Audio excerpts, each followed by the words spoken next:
We're going to talk about loneliness today. So the title is How to Deal with Loneliness and Become Solid in Yourself. And I'm also going to aim to keep this as short as possible. It's actually really difficult to keep it short, but let us waste no time. My name is Brent. I coach people to become self-actualized. If you're interested in that, there's information on it below. You can check it out.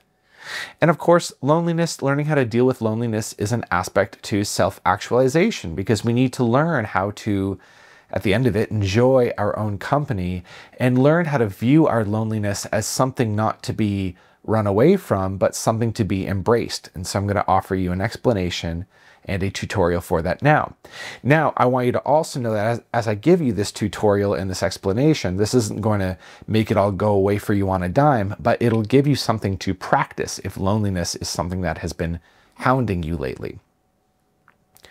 So let's begin here with this question. What is it that you need from other people?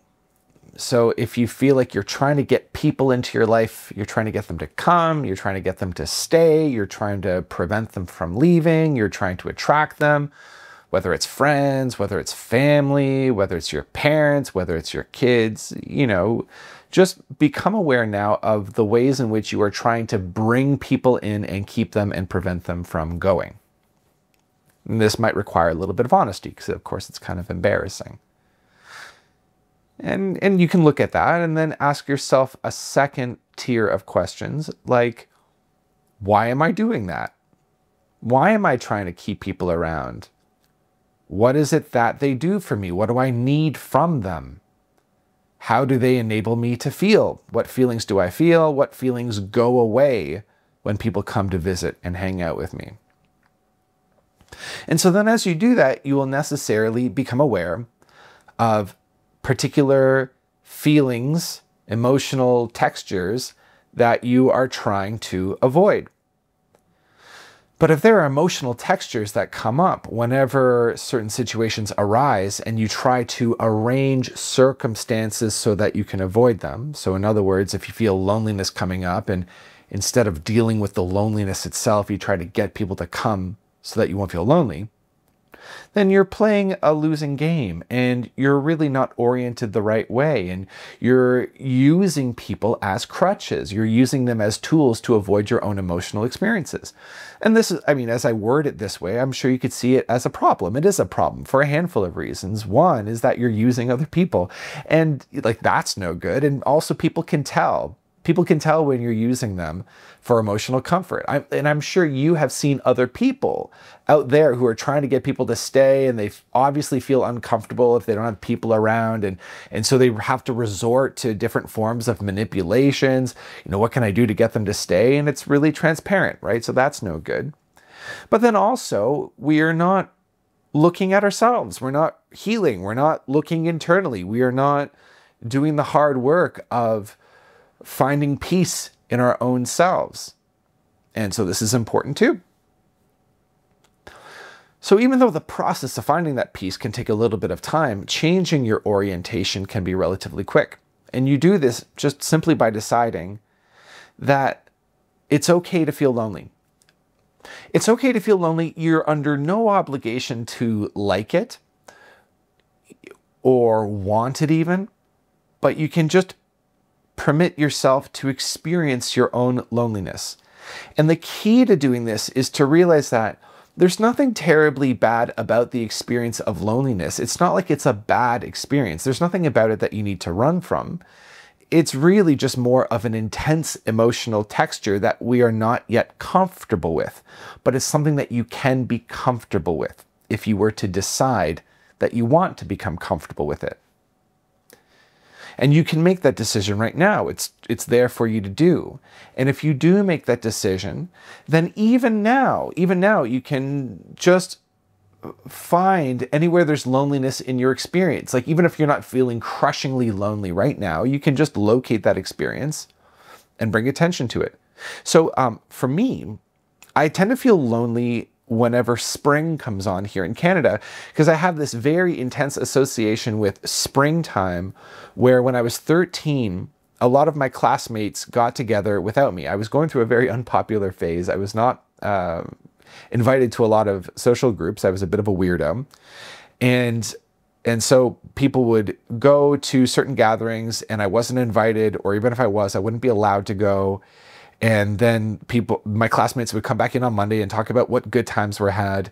And I would feel very lonely. And it was a very profound and sort of crushing and very melancholy, very somber kind of emotional texture.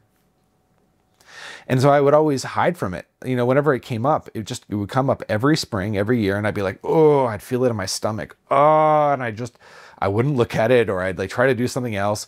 Or I may even, you know, react against it by trying to go do something social so that I wouldn't feel so lonely, right? Whatever. And then a little bit more recently, what I'd finally do is just permit myself to have this experience. And I would just sit with it and let it come in, let it flood in. And it would be sort of terrible and sort of sad and almost too much, but I would just breathe with it and keep some loving attention on it, not making it wrong, not making it right, but just being with it. And then eventually, it became less scary and it became somewhat sacred. And the edginess and the jaggedness started to fade away, and it just became a feeling that would come up that was quite nice. It's not dissimilar to a moody feeling when it's sort of rainy and overcast outside, and how it makes you want to get kind of cozy and read a book and, you know, turn on the fireplace kind of thing. So this is something that you can do. And then even that is sort of a membrane or a doorway, say, where you can spend time with your loneliness, which again is just an emotional texture, and then even move beyond it, where you would create an intention to find your core. And that's what I want to leave you on today. I want you to find your core. Or at least make an intention to find your core. And if you're like, Brent, what does that mean? What does it mean to find my core? Well, obviously, this is something that you're going to have to intuit your way toward. It's almost impossible to describe using words because it's so personal to you. But you just, for a moment, go inward and find your own center. Find the most central, most intimate, most personal aspect of you that you can possibly fathom. And keep your attention on it, and keep your attention on it. Just come to know it, come to love it. And for extra points, you could even say something like, I love you. You can say, I love you to my core.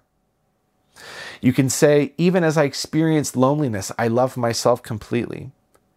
Even as I find my core, I love myself completely. Even as I struggle with social interactions, I love myself completely. Even as I feel totally awkward around people, I love myself completely. And then this teaches you to love yourself no matter what, and that love will guide you to your own core. And I know I said that was the final thing, but here's the final thing. When you do this, and as you master this little skill, the benefit is that you go from needing people to not needing people. And then when you no longer need people, it doesn't mean you stop seeing them, but it means that people can feel more comfortable in your presence because you're not trying to get them to do anything. They sense that they can come and go as they please, and it makes them want to hang around a little bit more. And you will notice, I'm telling you right now, you'll notice your social interactions just become much more natural and fluid, and you'll be naturally more invited to things because you're not a taxation on the system, because you're here to be of loving service. You're here to give as opposed to take. You're no longer a taking presence. So that, in a nutshell, is how to deal with loneliness and be solid in yourself. Was it helpful? Please hit like on the video regardless. I appreciate you. Talk to you soon.